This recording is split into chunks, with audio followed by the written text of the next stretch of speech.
Tamara, let's start with the easy one. Without the one, in other words, the one without the amendment.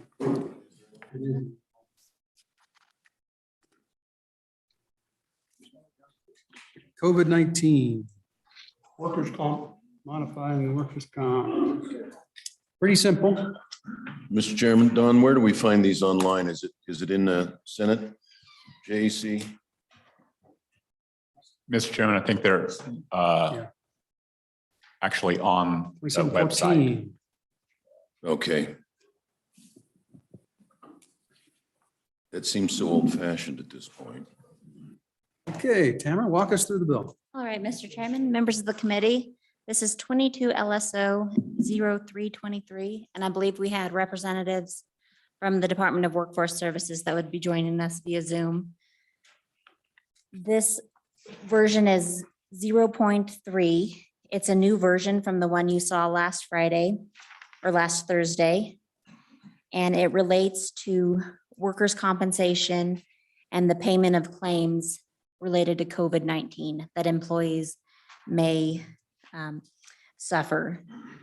Prior legislation enacted during this first special session in 2020 amended presumptions such that workers' compensation claims would cover injuries for COVID-19. There'd be the presumption that a communicable disease was incurred during the workplace or within the nature of employment.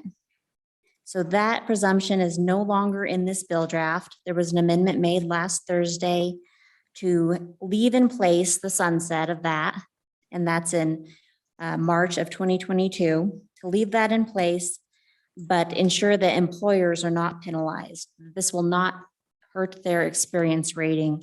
And so that's what this bill draft does now. It now amends section 2314-201 there on page 1 and moving on to page 2. It amends this provision by adding in no compensable injury related to COVID-19 that occurs during the period beginning on January 1st, 2020 and ending March 31st, 2022, for which coverage is provided under this act and for which a claim was filed on or before March 31st, 2023, shall be chargeable to an employer's experience rating under this section. And that date of March 31st, 2023 is to allow the statute of limitations for a claim to be filed within a year after it happens. So the injury or COVID-19 would happen before March 31st, 2022, which is presumed to be covered under existing statute that's no longer in this bill. An employee could file a claim up till March 31st, 2023, and employers would essentially be held harmless. They would be held harmless by the appropriation in section 2. So, Tamara, I thought we also we changed the language on the presumption. Mr. Chairman, you had originally changed the language, or the bill drafting request I received requested a change in an extension of the date. That was removed by motion on Representative Larson, I believe. Am I just imagining things? I thought we also, because the original bill said there was a presumption that you got it at work. And I thought we removed that. Mr. Chairman. Mr. Chairman, we did. I think the way that we handled that was by coming back and bringing this language that we see at the bottom of page 1 over to the top of page 2. And so what we had is the presumption that COVID work related ended under the prior statute as of March 31, 2021. No. Originally, it was No, 21. it ended up in 20. Mr. Chairman. See, so going back, Mr. Chairman, I think you're right. I thought what we had done was we had left the compensable injury as presumption. We let it expire, and all we're trying to do is deal with claims that arose during that period that had not been dealt with yet. And so there was never, I don't think it was the intention of the committee to extend the presumption period. It was just simply to extend the period by which these claims could be considered and dealt with. They still have to have been arisen within the time frame, which would have been March 30 of, it would have been 2021. Because originally the CARES Act was supposed to have ended, was supposed to be expended by December 31.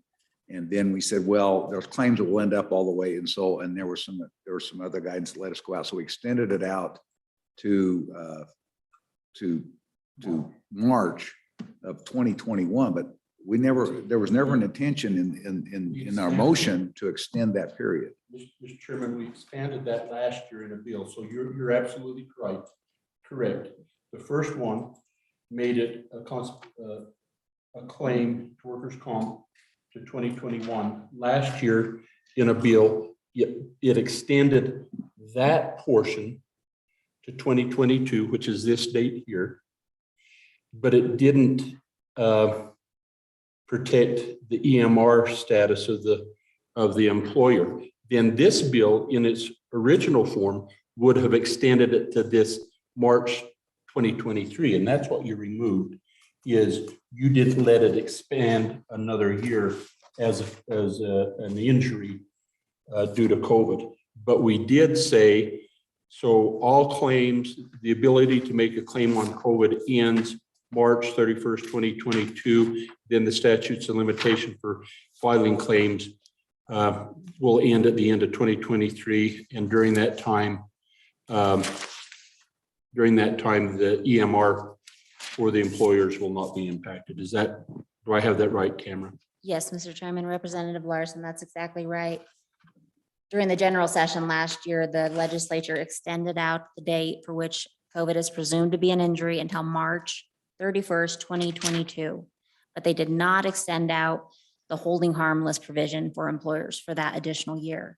So this bill just pulls in that additional year to hold employers harmless. But existing law under 2714-102A, Romanet 10A, has the date of January 1st, 2020 through March 31st, 2022. So for a full another year, COVID is presumed to be a workplace injury under existing law. So I thought the intent was to change that so that beginning in March 2022 through 2023, the presumption goes away. Yes, Mr. Chairman, that's right. That presumption absolutely ends under existing law on March 31st, 2022. Okay, The 2023 date you see is just the date by which claims can be filed. Yeah, so, Okay. we need to have the other language in front of us. But basically, we're not extending that date. No. So the presumption goes away on March 31st. March 31st, 2022. And so then, okay.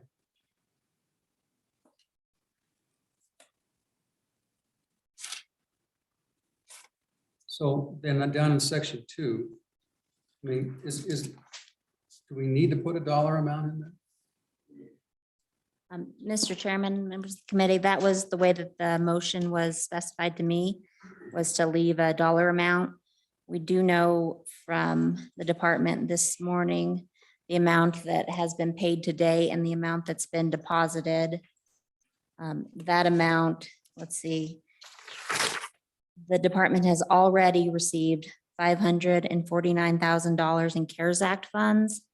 And as of today, they've paid $8.16 million. Into the fund? To People. for claims. Oh, for claims. Mr. Chairman. So 8.16.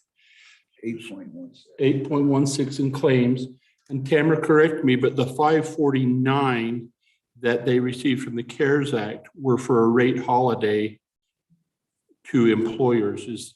Do I have that correct? And it wasn't associated with reimbursement for the claims. And when we passed the bill in 2020, we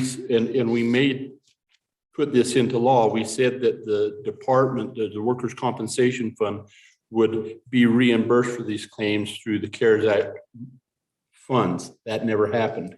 So when they were here last time, we asked them to identify a number, which is this 8.16 million that they paid out in claims. And then we would put that in this bill so that they could be reimbursed through ARPA dollars. So the fund could be reimbursed. Be made whole. How much did the governor deposit into the workers' compensation fund already? Mr. Chairman, I will let the department field these questions. The information I had this morning was that 550,000 was to offset the cost of COVID-19 Okay. presumption claims. So there might be a miscommunication on that, and I'll let them answer how many. And so also, yeah, if you could follow up on that, Kevin, but also, you know, there'll be additional CARES Act dollars that may show up just for claims that are paid back, that are unsubstantiated, whatever, and any other type of, and I don't know if there's any other source, but go ahead. Mr. Chairman. Mr. I Chairman, think there's 3 million that we told the AG to go after, something like that. Mr. Chairman, I believe we do have a representative from Workers' Compensation on the line. Okay. I believe it's Jason Wolf, if he wants to go ahead and, Hey, Jason, how are you? there we go. Good. Hey, thank you, Mr. Chairman. Members of the committee, Jason Wolf with Department of Workforce Services. Just to clarify a couple different things on those numbers. Tamara's correct on the amount of money that we received for money for payment directly for the COVID presumptive claims. To Representative Larson's point, the agency did receive $13.4 million injected into the fund from CARES Act money. That was money directly attributable to the premium credits for workers' compensation, not the COVID claims. Go ahead. So Jason, based on that explanation, and thank you for it, it would show that there was probably an unreimbursed balance then of about 7.6 million. If the 8.16 minus the 549, would that be correct? Mr. Chairman, yeah, I think that's good. Yep, that's accurate. But Jason, if we put 13 million in, and a direct deposit is more than, is a direct infusion into the impact of the fund, which is more than what 7 million more or 5 million more than what it cost you, right?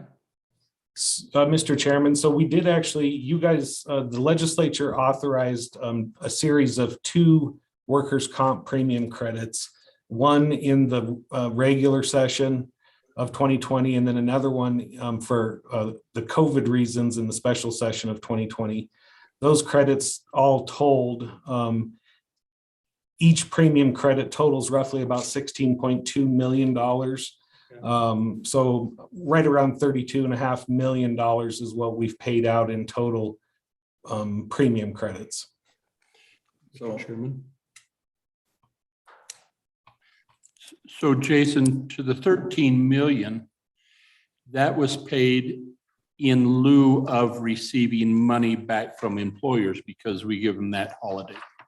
Mr. Chairman, Representative. It was a in lieu of, correct? It's part of the 32 million. Yeah. That is correct, yes.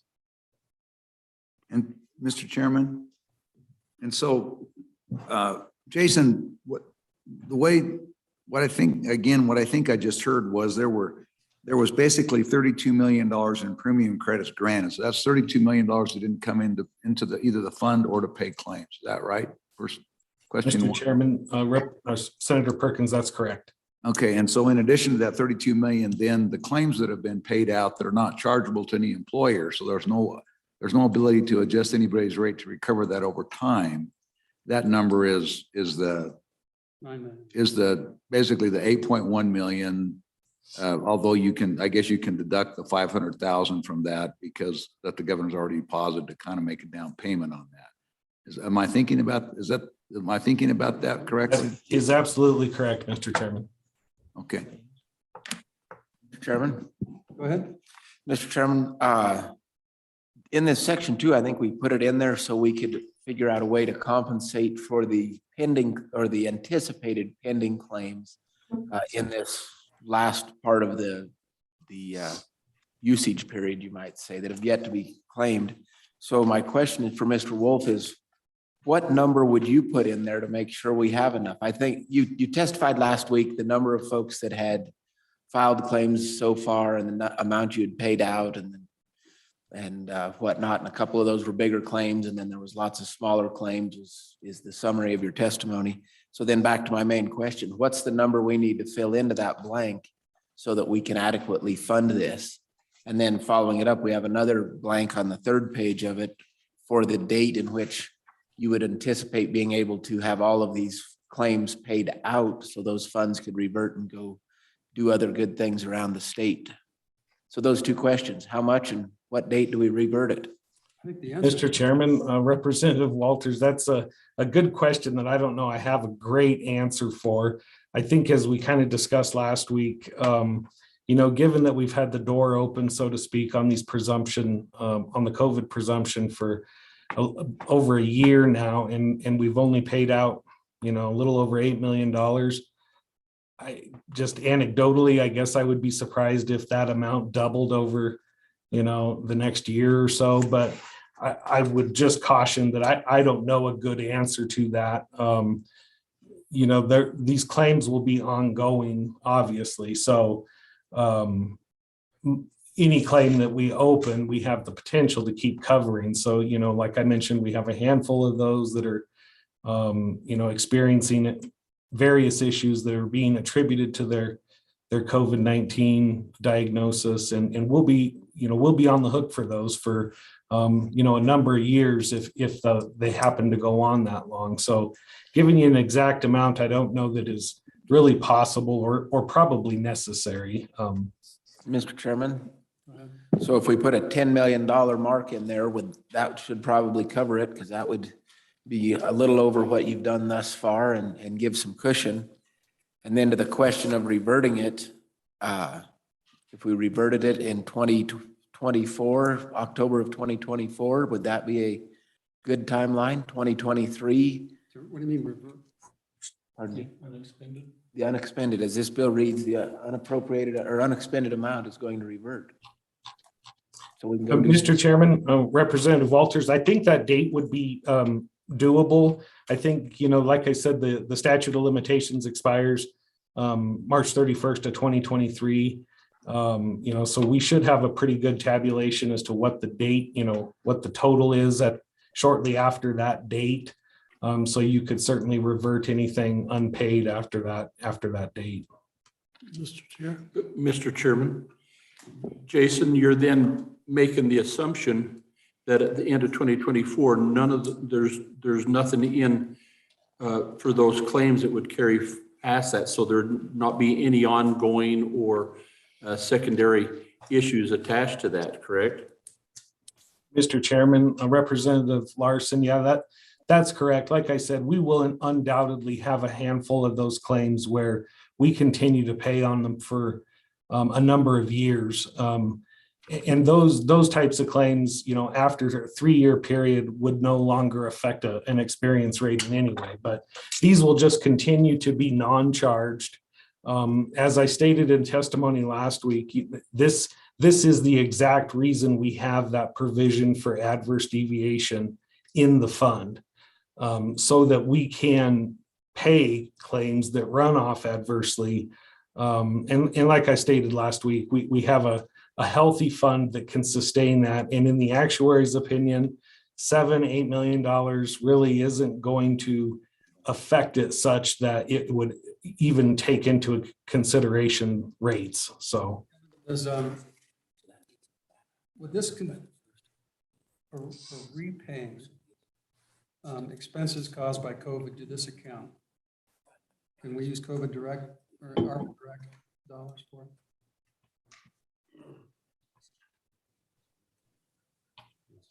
I don't know why you couldn't, unless there's a specific provision. Mr. Chairman, I'll put it into the queue. You can ask him tomorrow morning.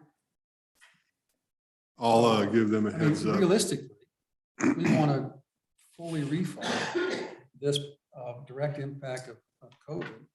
You take the 32, you back out the 13, that's 21 million. And you have claims of 8 million. So you could put 30 million at minimum in this fund of direct dollars just to reconstitute the fund. Mr. Chairman, I'll put that into as a request. But there are some provisions that don't allow us to do certain things for, I know about the ones for retirement and that kind of thing, but I don't know if that This is applies different. here. I mean, these are lost revenues or impacts directly to our fund caused by COVID. Andy's trying to catch your. I can't see Andy. I can't hear him. I can't see him. Well, I can't hear you either, Mr. Chairman, but thank you for the recognition. So just to go back a step, Jason, trying to put this in perspective, we've got $8.2 million in claims. How many claims was that? And what was the largest claim in there? Just so I have a better sense of what that number represents. Thank you. Thank you, Mr. Chairman. Representative Schwartz, I just lost the sheet that I had up because I had to restart my computer before the meeting. I believe it was roughly 1,890 claims that have been filed. The most expensive claim on those is a fatality claim for a little over $800,000 in payout in spousal and dependent benefits.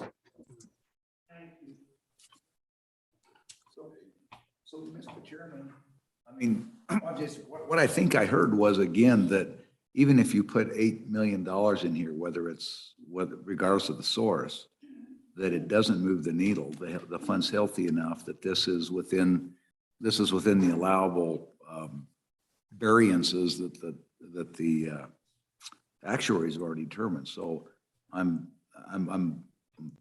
puzzling about. I understand, and I kind of was championing this thing initially, but now as we look at this, I mean, we may, a year from now, it may be completely different.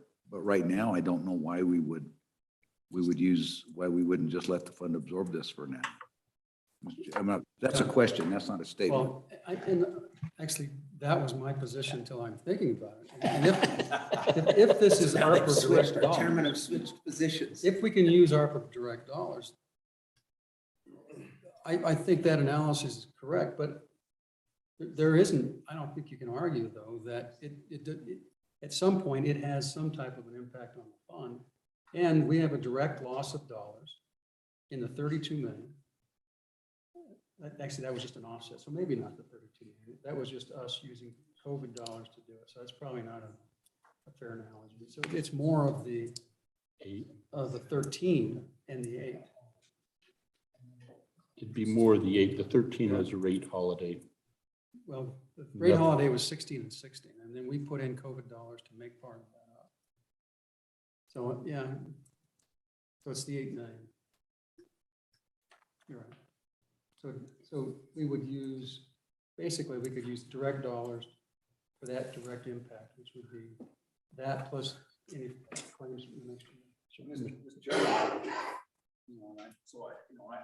While recognizing that we still got a year to go before we're even close to knowing what this looks like, I think we could do that by simply, if we just don't expend certain money and wait and see what happens a year from now, maybe a year from now, we need to deposit 30 million or 40 million. But right now, it looks like we're within the actuaries have already provided these types of events.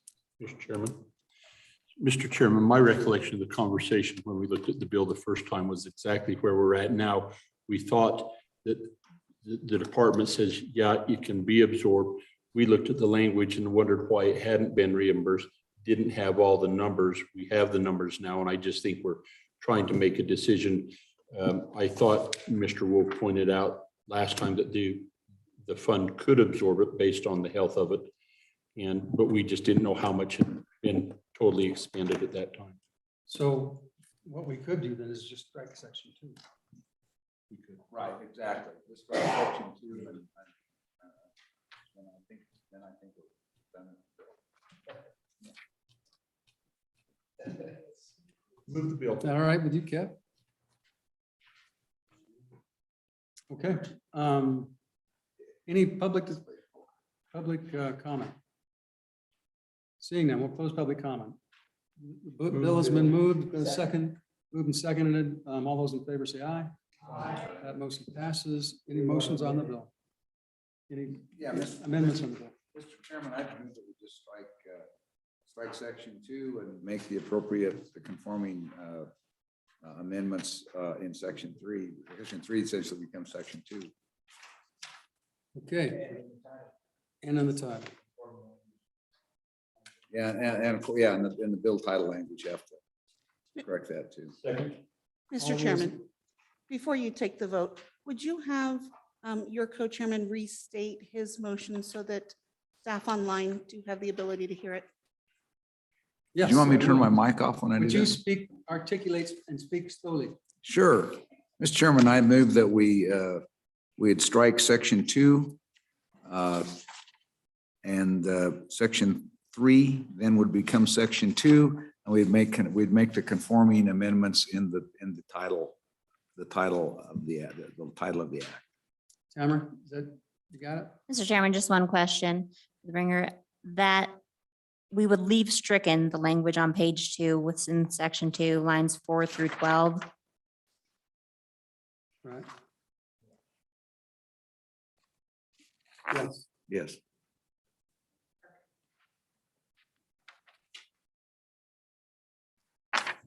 Okay. All those in favor of the amendment, say aye. Aye. All those opposed, that motion carries. Question on the bill, roll call. Mr. Chairman, the motion is on LSO 323 working draft 0.3 as amended. Representative Kinner. Aye. Representative Larson. Aye. Representative Schwartz. Representative Simpson. Excused. Representative Stiff. Aye. Representative Walters. Aye. Senator Guru. Aye. Senator Hicks. Aye. Senator Kinski. Senator Steinmetz. Aye. Co-Chairman Perkins. Chairman Nicholas. Aye. Mr. Chairman, the bill has been adopted for sponsorship, House bill or Senate file. House. That work? Sure. You can have the next one. Get her done. Next one.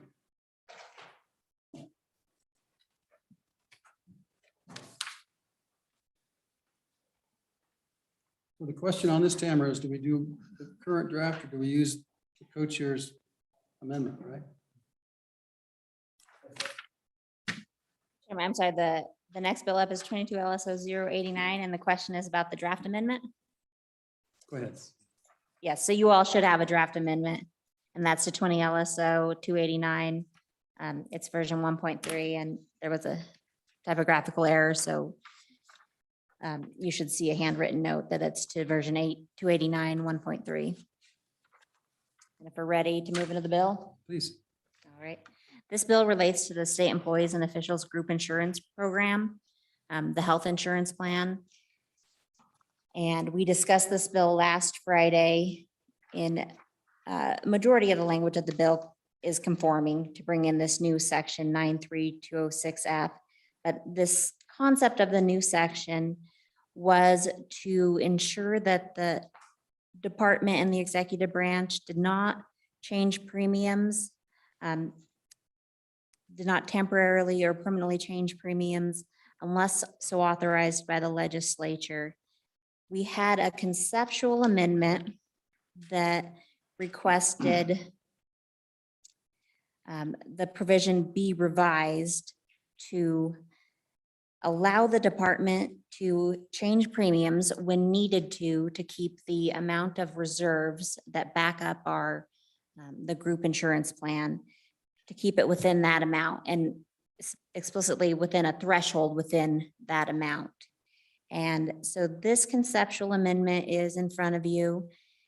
It was handed out and it rewrites section F and it brings in another section 93201 subsection D. And the reason it brings in this subsection D is because the statutes related to the group health insurance, I think, go back to the late 60s, and they've been amended over the years. The state is not required to have a self-insurance program. It could be any type of insurance. They just have self-insured for some number of years now. And so this is the subsection that allowed the state to run a self-insured health plan. And we go into that plan, you see there on the amendment, the new language on lines 25 through 33. And we just say that if the state does administer a self-insurance plan, which they currently do, then not later than November 1st of each year, the department shall report to the Joint Appropriations Committee the minimum and maximum amount of reserves necessary for proper funding of the plan and the projected monthly premiums required to be assessed to maintain that reserve fund balance. Then after review of any recommendations that the JAC may have regarding those floors and ceilings, the department would be required to adopt a reserve fund policy for any plan administered under this subsection. So for any self-insured plan that they administer, they'd be required to do that. They already do that. It's just that it's not anywhere in statute. So in order to put limits on how they do that and whether they can go above or beyond that, we need to codify that. So that's what you see in D. Then the new subsection F would just say unless otherwise authorized by legislative enactment. So that could be through another law or a budget bill. Unless so authorized, in establishing the monthly premiums assessed for coverage under any group insurance plan administered as a self-insurance program, the department shall not make any permanent or temporary adjustments to premium that cause a projected decrease of a to be determined percent below the threshold of the reserve policy or a certain percent to be determined above the threshold. And that's above that reserve fund policy that the department adopts. That is how I understood the conceptual amendment. I think I provided it to the bringer late last night, so I don't know that it's been reviewed, but I'm happy to answer any questions. I think we also have the department on Zoom to address any questions you might have. Mr. Chairman? Go ahead. So I think it's actually pretty close. So first of all, I just want to make sure when we talk about the reserve, what do we call it? The reserve fund, we're talking about the EGI fund that we're all talking about. That first question, is that correct? Mr. Chairman, we are talking about the reserved fund policy that the department adopts to apply to, that they determine is proper. I understand that, but the actual account, the actual fiscal account that we're talking about is the reserve fund that we've watched going up and down. It's the one that when we did rate holidays that we've had these broad swings and sometimes we had to appropriate money into it. I think the question comes up because there's the fund, but there's also a smaller reserve fund. Oh. I think that's what I understood. Okay, Mr. Chairman and Senator Perkins, that could be adjusted. That account is not established in statute. So that's just an account that is maintained by the department in interpreting and the authority that's granted the executive branch to create accounts that they need to create. So I didn't have any place to point to that account. So we would need to bring that in and reference it. Okay, so I just want, first of all, I just want to make sure we're talking about the right fund account that we're all. So if we get that fixed, and then the other thing I thought was that I thought that Director Bach was going to help us know what the maximum reserve amount was, because there's a cap there. And if we go over that, we start to run into some federal entanglements, some potential penalties, I understand, from the federal government. So Trisha. There she is. Sorry, I was on mute. Good afternoon, JC members, chairman. I think the question was, I was going to try to give you an idea of what the cap and floor were currently, what it looks like. Right now, we generally have the floor being at 1.5 months. That's approximately $44 million. The ceiling would be 3.5 months, and that number is right about 100 million, slightly over. And I do want to clarify one thing, if I could, to make sure we're all on the same page too. There was a comment that there was somehow that the JAC had to appropriate funds into this account. That has never happened that I'm aware of. So when we run short or we run hot, we adjust that through the plan with premiums. So it's not been a case, and I would assert that it's not been a case where we have to come back and ask for an appropriation, because it is a self-funded plan that we adjust through the plan design, similar to what we did in the last 2 years, working with the JAC, adjusting the plan. Mr. Chairman. Go ahead. And you're right, I misspoke. And so although, the other side of this and why there's so much interest in it, because obviously it affects the budget each year, because obviously the employer is going to pay its share of these premiums. And so that's why but anyways, we go in there. Trish, when we talked before,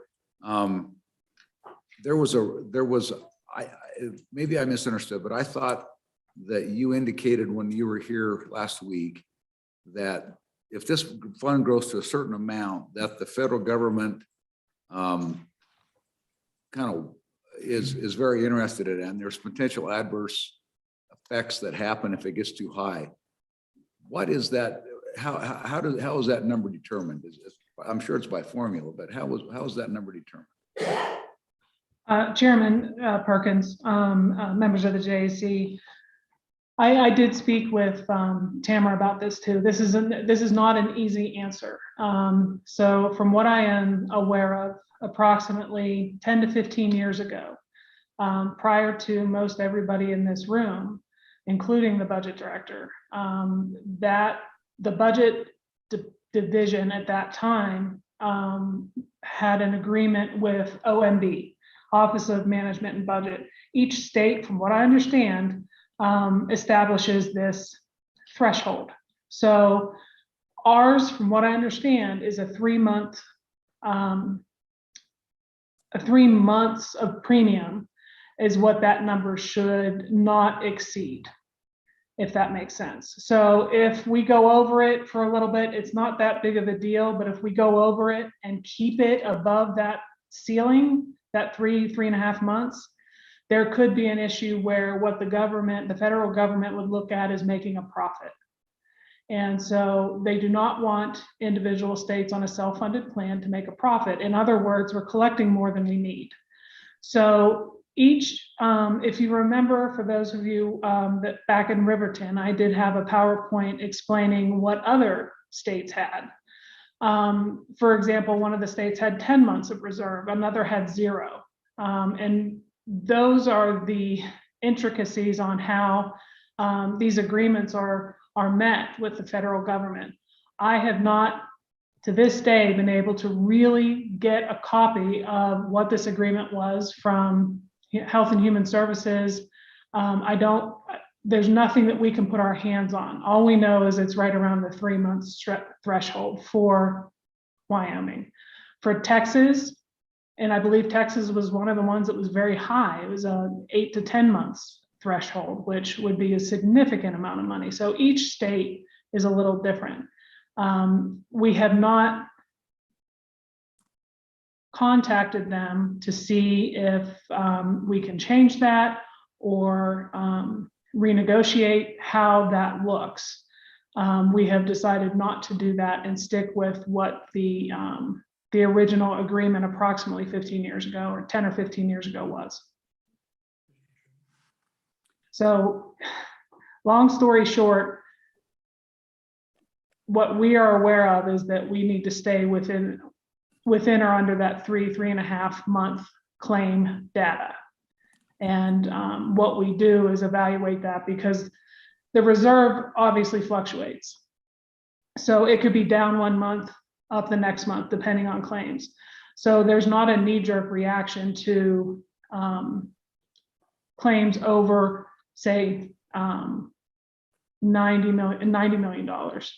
We would look at that, monitor it, and then if it gets to the point where we consistently see it climbing up because there is not use of the plan similar to what we see today, that's when we start talking about how to address it. I think there's a follow-up. So Trish, what I'm thinking is if we peg this, so the desired number from your perspective is somewhere between 1.5 to 3.5 months, right? Of premium collections. And so if we do this, I'm sorry, it would be claims. 1.5 to 3.5 months of claims. Okay, of claims. All right, and so, So when you say claims, how do you, the claims change every month. So how do you stack up those claims? You take your 3 highest months or? Co-Chairman Nicholas, the claims is the average projected claims. So that's what we look at when we look at that threshold. So it's the average projected claims for that year. So you do this on an annual basis or a quarterly basis when you reestablish what that number is, or you do it on a calendar year? Co-Chairman Nicholas, we would be doing that on a yearly actuarial projections on a yearly basis. However, we also monitor monthly on what that's looking at, because as you know, projections and actuals can be very different. Follow up on this? so anyway, so thank you for that. And so anyway, we're pegging it between 3.5 and 1.5 months of the average projected claims. And that's the desired amount to have in there. Is that right? Chairman Perkins, yes, that is correct.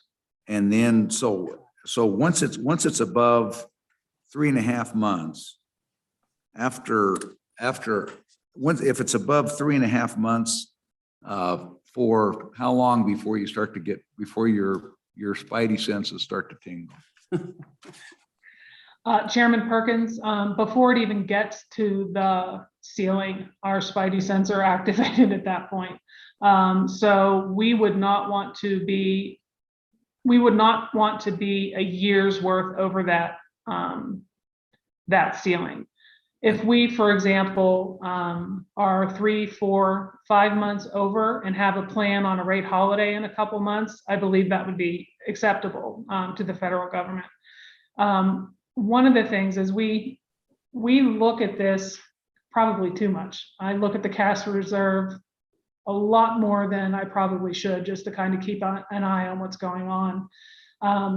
So depending on what time of the month you're looking at, so the beginning of the month is usually the number you want to use, because our claims have been taken out and our the new money for the next month have not been placed in. So that's more of your actual number. 2 days later, it could go up to 100 million, and then it goes back down to 85 million 3 days later. So we keep a constant look at this, so that we don't get into the position that we were in 3 years ago. And then on the other end, so then at the bottom end, tell us about how you work with how that works for you. Chairman Perkins, it's very similar. We watch if for example, there was a little bit of a fear in the insurance industry that after 2019, 2020, there was going to be a run on claims. So we were concerned about that. We felt like we had a little bit of a windfall from the pandemic. So we watched that. That never materialized. So that's an example of watching it to go down as well. So for example, the 6% decrease that we did for this coming year was based some part on the cash reserves, but also on our prescription plan that we were able to sign a new contract for $6 million less than what it was. So we take those things into account on when we decide whether it's time for a discussion about a rate reduction or rate holiday. When it gets down, if our reserve was down towards the 44 million, that would be a time of concern that we would certainly be talking about a rate increase at that time. So that's how we would fix that issue. And it's a constant moving target. Okay, thank you. Go ahead. Director Balk, and I hear your points on the 1.5 months to 3.5 months, and that this is historically what we've been paid. What I'm trying to figure out is, if I heard you correctly, you say you've been trying to find the documentation that suggests that how we come up with that agreement. You don't have it. The feds can't prove it. So then why is it that we say that it is? Chairman Perkins, Representative Larson.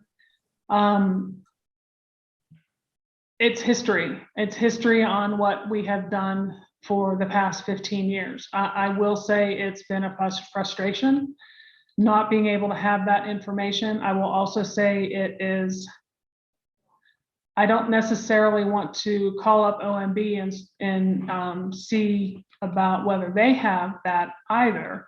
I wanted to be able to have that from the state. So it's a frustration on my part as well. I think that there's not a lot of states that want to put themselves out there either with the rate reserves. The last thing we want to have done is the feds come in and take money out of the plan. So we want to make sure that we're doing what the history says that document had. But I see your frustration. It's the same as mine.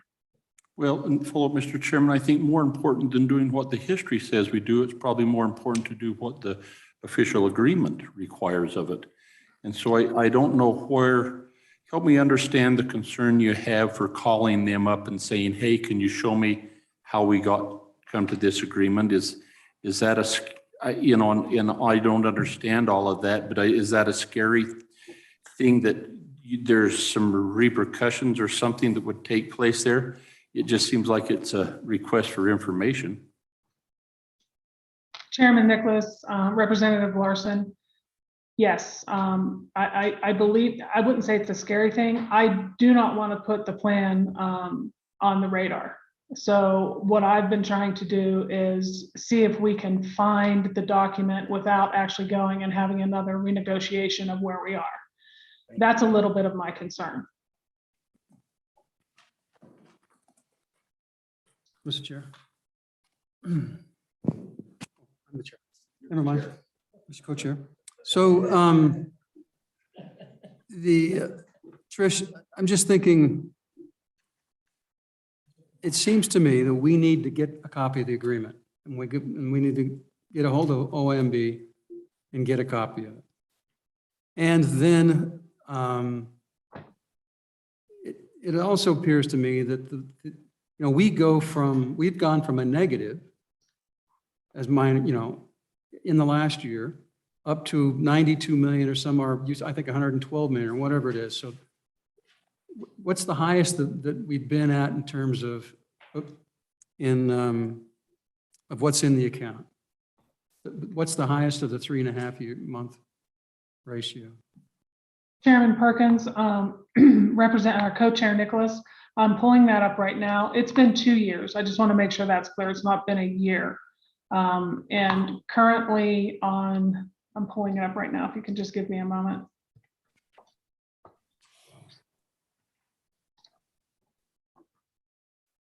So for January 1st, it's actually January 3rd. That's the date we use is 86.9 million. The highest since 2021. Sorry, it just takes a second for me to kind of go through this.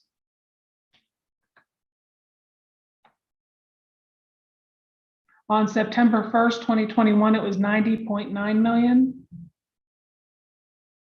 And we can get you this documentation on the first of each month that we have so far. And then it looks like November 1st was 92.9. 92.1 December 1st. And then it has gone down slightly for January, which is 86.9. You're beeping. There we go. Am I?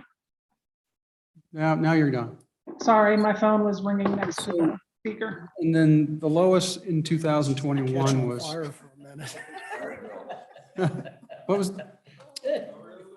So what my point is that it seems to me the fact that it doesn't make sense that this fund, that you should have to worry about it on a monthly basis.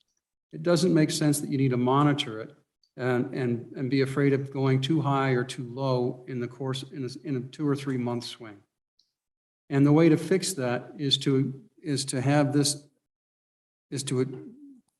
find out through the OMB what the average or what the appropriate month is by having those discussions with them. And so you have a low of 2 months and probably a high of 6 months. That just makes more sense to me, particularly if you have an onslaught of claims. But whatever that is, it seems to me that the margin of error that we have now necessitates us every year bouncing around what our claims paid are, paid in. And to me, that's not a rational way to operate a business if you have the ability to make it more rational. Does that make sense to you? Chairman Perkins, Co-Chair Nicholas, it does make sense to me. And I guess, and I'll take that on, is the concern of, I think that if we went back and when we did the research for what the other states did, all of them being significantly, many of them being significantly higher than ours. I think if we did talk to OMB, I'm not sure there'll be as much as on the radar as I was concerned about. I think that if anything, it would probably up the floor or up the ceiling. So I can do that. I will make a concerted effort. My understanding, it was back in 2007 when this agreement was reached. So we have enough to know when it was reached. We just don't have the documentation, and I can certainly do that at the direction of the JC. I will do that. It occurs to me also, Trish, that because we are a small fund compared to other states, the fluctuation would be, it's more perilous to us, or it's more impactful, because a 1% or a 2% can be a big deal for us. Whereas if you're a $1 billion fund, it's just not that big a deal. And so if anything, we should have more flexibility than other states, given our size of our fund. I mean, that to me, that's just basic economic, it's just basic mathematics. And so, yeah, I think it would really be nice. And the other thing is, what we would like to do as a legislature is take the political element out of this, so that, when you first came on, you described incidences of the prior administration where they repeatedly gave rate holidays, and the logic was, well, let's just help employees, but we're not going to pay for it, and we'll deal with it later. And that's just not a good way to run this particular program. This program should be actuarially sound and run strictly off of the numbers, and have some type of review. And that's what we want to do from our standpoint, that's where we lead this thing to go. So with that, Mr. Co-Chair, that's my comments on. Yeah. So in the meantime, until we do that, to have, I guess we kind of need to know if we put a floor in this at 1% or 1.5%. Let me rephrase the question. If you were us, where would you put the high and low in this thing? Do you want to stick with what you gave us, or do you want a margin of error on one side or the other? Mr. Chairman, let me see if I can rephrase that question, if I could. So listening to this is kind of the logic that I had. Our biggest concern is just what my co-chairman said a minute ago, Director Bach, and that is that we don't end up with these rate holidays unless we all kind of figure out that's the right thing to do.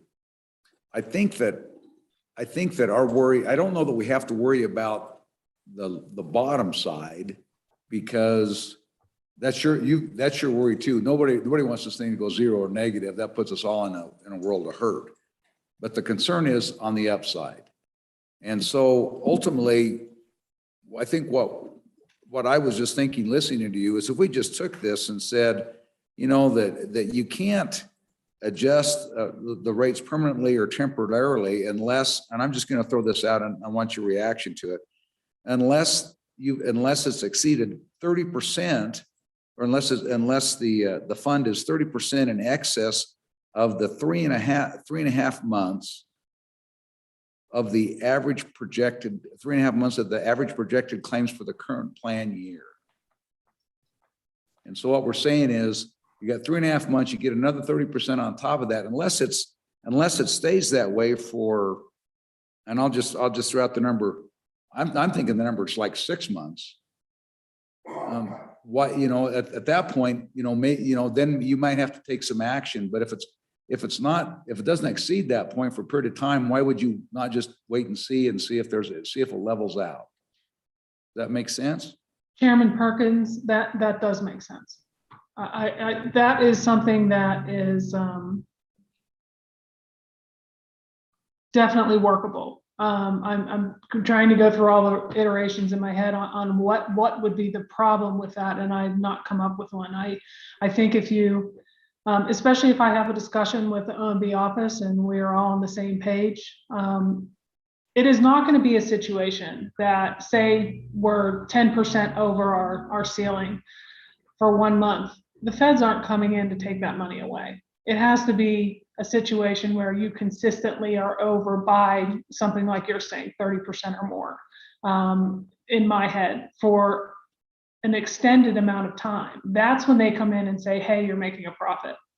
And that's when they take the money back. So that seems, what you've described seems reasonable to me. Okay. Thank you. I like to be reasonable. Okay, any further questions for Trish? Okay, so Mr. Co-Chair, where does that leave us? Mr. Co-Chair, so the question for the first question is do we really need to, does the body really think we need to take action on this? That's the first question. That's just a threshold question. Do we need this bill? And I understand why we did it and don't disagree with it, but with this guy, I just don't, that's the first question. Do we want this bill? And that is a question. That's Mr. Chairman. question. It's not been all that long since we had to backstop the fund with a $20 million appropriation. $30 million. I don't want to see the state get in that situation again. Okay. So if that's answered, then we can talk about it. You got Representative Schwartz is down here again with his pen in the air. Mr. Chairman. Thank you, I think. I don't disagree with Senator Kinski, but in terms of timing, given the session that we have coming up, and I don't see a pressing need to deal with this, I would be comfortable with pushing this back to the general.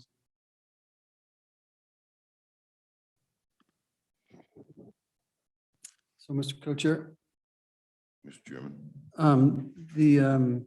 My thinking is kind of along two things. Number one, I would really like to have Tricia report to us and present to us, find the OMB agreement and see what it says, and then have her bring that to us and a proposal of how she may go renegotiate or address that with OMB. And then give her that opportunity. And I think that we're going to find out pretty darn quickly what's going to happen with the 6% drop and how that's going to affect the fund. But just have her report to us kind of like on a quarterly basis to see where this thing is going. And then come back and when we see the new landscape, kind of construct this bill and fill in the blanks for a high and low gap that might be conducive to like the 6-month guideline that you propose right now. I don't know if we can do that because we're at risk. So So that just makes more sense to me. Mr. Chairman, and I would agree that with the lift that the Appropriations Committee's already got ahead of us in a very short session, trying to explain the complexities of this, but I would like to get it on our interim topics list, as this is something that we need to get done prior to the next session and get that information. But Mr. Chairman, at this point in time, I would concur, and I'll make the motion that we table this for right now and put it on our interim topics list. Further discussion? Dave?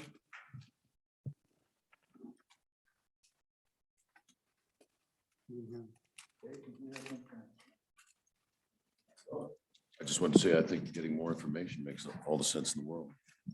Okay, all those in favor say aye. Aye. Opposed? Table. And so Trish, could you just put it on your calendar and perhaps our first meeting in the interim, you'll be able to bring us a OMB agreement and educate us a little bit more. Chairman, co-chairman, I will do that. If we get it before then, I will send it over prior to that as well. And in addition to the written agreement, I think there must be some type of guidelines or regulations that they follow that raises the red flag to them. I mean, over a certain amount and how they analyze it, who does it. And so maybe just a little more background information on that process. So I think that'll help everybody. Chairman Perkins, co-chair Nicholas, I will research it thoroughly and get back with you as soon as I get that information. I would hope it would be before your interim topic and that you would have that information fairly quickly. Okay, thank you very much. Thank you. It's so much fun to sit in your den. Have a good afternoon. Okay, that does that. So, Don, any follow-up, any other housekeeping? Mr. Chairman, I do not at this time. So it's 2:41, Mr. Co-Chair. I think the next order of business is to break and have the respective parties kind of coalesce on their ARPA dollars. Motion I'd like to entertain. Okay, Mr. Chairman, I'd like to move that we reopen capital construction for additional considerations. okay. All those in favor say aye. Aye. Those opposed? That motion carries. Please. Mr. Chairman, let me see if I can find the page here. Well, I'll just tell you while we're looking for the pages, to go back to the University of Wyoming on the spreadsheet. College of Agriculture. Request for $8.632 million. Governor recommended approval for S11. I would open that back up and move that we reconsider and move for adoption of that proposal, Mr. Chairman. So I think we've reopened it. So and there's a second. So go ahead. That's the motion. Seconded discussion. Yeah, Mr. Chairman, I think some of the members of the committee, and maybe including myself, didn't fully understand exactly what all was covered under that proposal from the University of Wyoming. Most of that money is targeted towards their research and extension centers around the state. I think it's a vital component for the ag research component that they have the buildings, the infrastructure and equipment to carry on viable agricultural research around the state of Wyoming. So given the nature of going back and reviewing what's actually in there, I think it's important that we include this so they can fulfill their core mission as a land grant university and conduct agricultural research at those stations. So that's a rationale, Mr. Chairman. So my understanding is, my recollection is that this is to essentially bury fiber to these locations. Mr. What Chairman, is it? I'd refer to my colleague from the House is a little more versed on that portion of the proposal than I am. Thank you, Mr. Chairman. There was two separate appropriations. One was for 1.9 for IT upgrades at these research extension facilities. The other is for maintenance needs and functionality needs of these properties. And this is for the maintenance and functionality needs of these research and extension centers. So it's two separate categories. Again, this is for 8.6 and the other one was for about 1.9 million. It does go for 4 different research and extension centers throughout the state of Wyoming. Mr. Chairman. So I think I heard the rationale this morning was we're going to give University of Wyoming X amount and let them fund what they want to with it. Let them kind of decide how that works. So has there been any thought as you approach this amendment, if we miss this, to just put that into, in addition to what you put in this morning, and let the university, if this is really important to university, then they'll fund it out of that, right? Mr. Chairman, so let me explain. There's a fundamental difference here. One is for constructing buildings, and there is a little bit in this proposal, but this goes much further along to the point that a lot of it's equipment for the Department of Veterinary Sciences at the University of Wyoming. There's a need to replace some field equipment to conduct research. So I don't know that you can roll in something that says one level of funding is for a building, and now we're going to make them choose on whether they also need a tractor or an incinerator at the vet lab, because there's quite a bit of this in here that's actually equipment and not building. So I don't know how you would go in and say, well, we'll prioritize an incinerator at the vet lab and a tractor and a combine at the research center at the same level as a multi-million-dollar building, Mr. Chairman. Mr. Chairman, but to follow up on that, I think you understood I just kind of thought that what you had previously told us last year and this year, that what you would fund the university was going to be in this block.